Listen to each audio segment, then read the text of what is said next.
बिस्मिल्लाहिर्रहमानिर्रहीम। अस्सलाम वालेकुम नाज़रीन, मैं हूं अमशरी आरिफ हमीद भट्टी। पाकिस्तान की सियासी सूरत हाल अदालतों में जाकर फंस गई।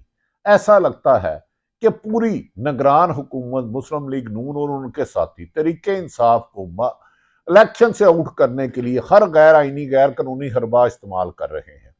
2 रोज कबल लाहौर हाई कोर्ट ने हुक्म सादर किया था कि ब्यूरोक्रेसी के जरिए इलेक्शन नहीं होंगे और 18 तारीख रखी थी फुल बेंच बनाया जाए। इस इतला पर आज इस्लाम chief justice of Pakistan justice Faez Isa और चीफ इलेक्शन कमीशन की एक तफसीली मुलाकात हुई, जिसमें मौजूदा सूरत हाल में गौर किया गया। नाज़रीन, क्योंकि इलेक्शन कमीशन नाकाम हो चुका है, पहले 90 दिन में इलेक्शन नहीं कराया और अभी तक शेड्यूल नहीं किया, अब कभी इम्कान है कि कुछ ही दौर में इस्लामाबाद हाई कोर्ट का फुल बेंच बैठ के लाहौर हाई कोर्ट को सस्पेंड कर देगा। इस सिलसिले में तरीके इंसाफ, पीटीआई और मुस्लिम लीग नून ने भी पिटिशनर बनने का फैसला कर लिया है। जस्टिस फायद ईसा चीफ जस्टिस और चीफ इलेक्शन कमीशन की मुलाकात में था कि लाहौर हाई कोर्ट के बाकर नजफी ने जो बयान दिया था, जो हुक्म सादर किया था कि सस्पेंड कर दिया है टीआरओ और आरओ के इलेक्शन के लिए, क्योंकि उसमें धांधली का खदशा था, इसी सिलसिले में शेड्यूल जारी नहीं किया गया।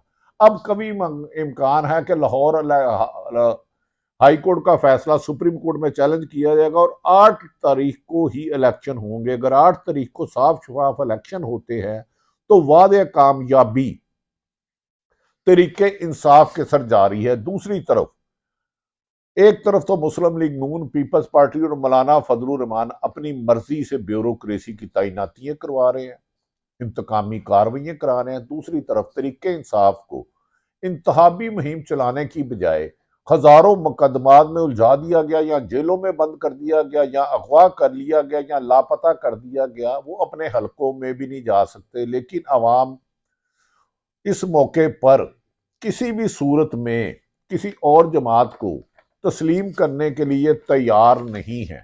नाज़रीन, इन हालात के बाद कहा जा रहा है कि अगर इलेक्शन 8 फरवरी को हो जाते हैं तो इमरान खान की कामयाबी यकीनी नजर आती है।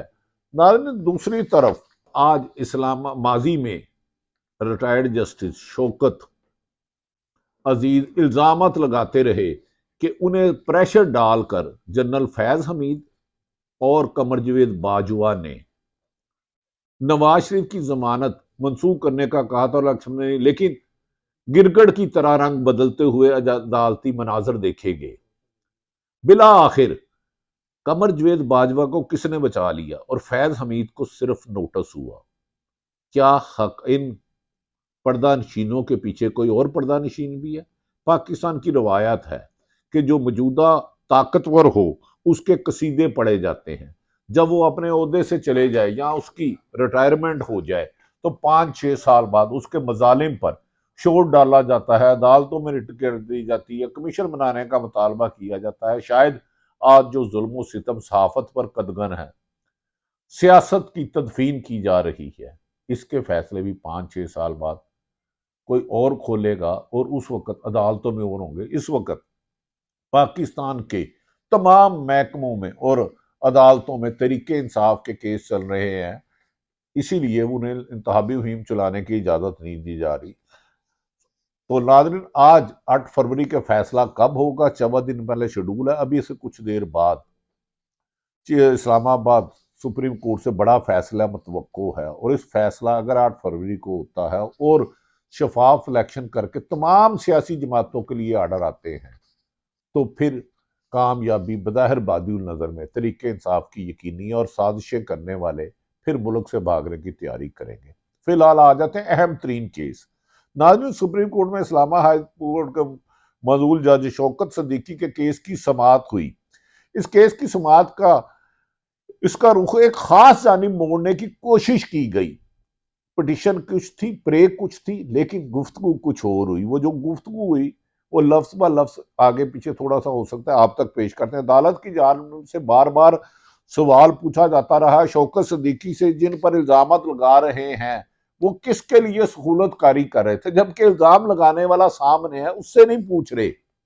उसका जिक्र ही गोल करने की कोशिश की गई। मोहतरम चीफ जस्टिस काइज फाइज ईसा ने सवाल करते हुए कहा कि दबाव डालने वाले जनरल क्या खुद वजीर आजम बनना चाहते थे? शायद उन्हें ये इल्म नहीं, नहायत अदब एहतराम से फाइज ईसा साहब थे, कि जर्नैल वजीर आजम नहीं बनते, अगर खुदा ना खास्ता वो मार्शल लगाए तो वो सदर बनते हैं।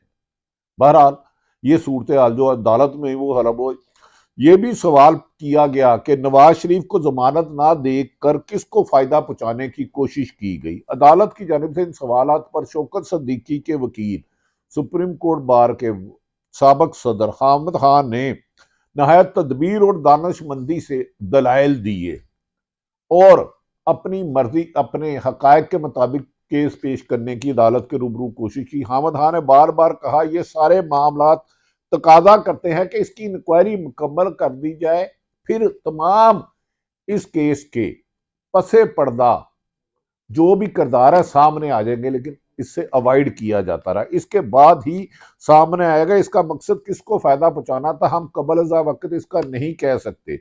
सिंध हाईकोर्ट बार के वकील बैरिस्टर सलाहुद्दीन ने भी कहा कि नवाज शरीफ को नुकसान पहुंचाना तो सामने है, लेकिन मुमकिन है जिसको फायदे का तज़किरा हो रहा है इसको इल्म ही ना हो, उसे पता ही ना हो कौन क्या कर रहा है, क्योंकि ये सब चीजें छुप कर हो रही थी और इसका इंकशाफ 6 साल बाद सामने आ रहा है। और जो आज हो रहा है इसका फैसला भी कभी ना कभी हकायक सामने आएंगे। इसलिए वो बराह रास्त किसी का नाम नहीं लेना चाहते। सुप्रीम कोर्ट के गुज़श्ता रोज की समाअत के दौरान जस्टिस शौकत अजीज ने अपनी दरख्वास्त में सुप्रीम कोर्ट के कहने पर उन्होंने कहा अगर आप किसी पर शक कर रहे हैं तो उनका नाम लिखे, तो साबिक आर्मी चीफ कमर जवेद बाजवा को भी पार्टी बनाया था। आज जब नोटिस करने का मरहला आया तो फिर अचानक हालात ने करवट बदली। अदालत ने शौकत सिद्दीकी के वकील को पिटीशन पढ़ने का कहा। पिटीशन पढ़ने के दौरान हामिद खान ने पढ़ा कि जनरल रिटायर्ड फैज हमीद ने शौकत सिद्दीकी को कहा जनरल कमर जवेद बाजवा साबिक आर्मी चीफ इस सारी सूरत हाल पर नाराज हैं, इस फिक्रे के मुताबिक कि फैज हमीद को शौकत साहब के मुताबिक मुबैना तौर पर कमर जवेद बाजवा ने भेजा। लेकिन ये इस वक्त की बात हो रही थी जब शौकत सिद्दीकी के मुताबिक मुबैना तौर पर जनरल फैज हमीद ने इन्हें नवाज शरीफ की जमानत ना लेने का कहा, ताहम इसका भी कोई सबूत सामने नहीं आया। हामिद खान ने कहा कि इस जुमले पर अदालत ने कहा कि इसका मामला तो जनरल बाजवा का बराह रास्त कोई किरदार ही नहीं लग रहा। तो शौकत सिद्दीकी कह रहे हैं अभी तो फैज हमीद ने भी इसमें बयान नहीं दिया। अगर फैज हमीद अदालत में आकर बयान देते हैं कि जनरल कमर जवेद बाजवा ने के कहने पे ये सब हुआ, तो फिर इसके बाद इन्हें भी नोटिस जारी करेंगे। सुप्रीम कोर्ट ने अपने तहरीरी हुक्मनामे में फैज हमीद समेत सिर्फ 4 अफराद को नोटिस जारी करने का हुक्म लिखवाया, जबकि पहले खदशा था कि 7 कमर जवेद बाजवा समेत नाम होगा। अब जनरल जवेद बाजवा का नाम कैसे रह गया, ये एक सवाल है जिसका सुप्रीम कोर्ट के फैसले के बाद ही आया, खत्मी फैसला के बाद ही आएगा। जनरल बाजवा को नोटिस जारी क्यों नहीं हुआ, ये एक क्वेश्चन मार्क है, लेकिन सुप्रीम कोर्ट की फाइनल जजमेंट के बाद इस पे बात करेंगे।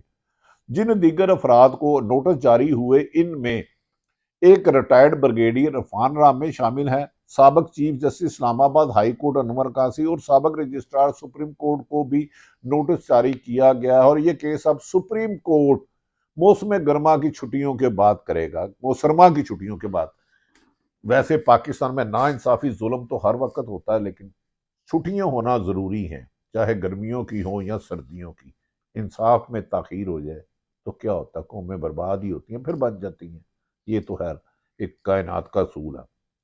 नाज़रीन, दूसरी जानब पीटीआई को इलेक्शन से बाहर रखने की हर कोशिश मुसलसल नाकाम होती जा रही है, क्योंकि अवाम का जमे गफीर तरीके इंसाफ का साथ देने का एलानिया ऐलान कर चुका, इजहार कर चुका है। आज इमरान खान की तोशाखाना में नाअहली लाहौर हाई कोर्ट में पहली सुनवात होगी और अदालत ने इलेक्शन कमीशन को नोटिस जारी कर दिया है।